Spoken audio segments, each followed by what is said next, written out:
Opponents of orthodoxy will often point to doctrines or practices that they don't like. Maybe it's something like icon veneration, for example. There are many others. And they'll say these things are clearly developments or clearly accretions or something like that. These are clearly not apostolic practices, but rather things that the church added.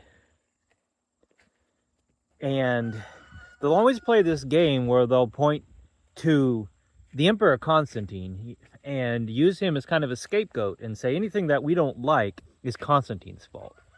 Or anything that we don't like is Rome's fault. If we don't think there should be icons in the church, well, it must have been Constantine that did that, or it must have been this later compromised Roman Christianity that did that. If we don't like, let's say, Christians being allowed to be in the military, this must have been a compromise that the church made because of Constantine. So Constantine is always a scapegoat. We've covered that in a video on this channel already, so I won't go over that.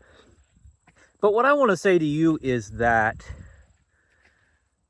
we've kind of allowed the conversation to go in this direction where our opponents make this bold claim that these things are developments, and then they force us to defend our position.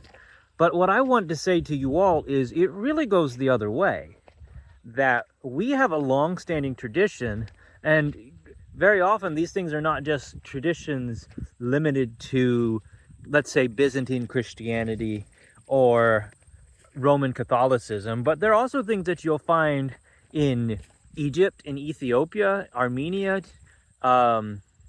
even in India, in places so far spread.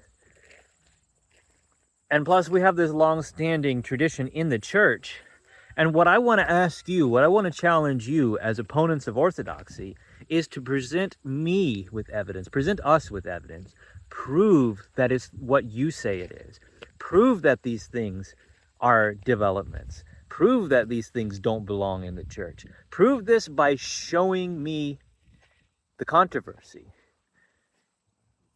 showing me where these things were clearly resisted when you think that they were added to the church. Show me that evidence of development, and then maybe we can start to have a conversation about this. But until then, I think that you are the ones who have failed to meet the burden of proof as it concerns these things.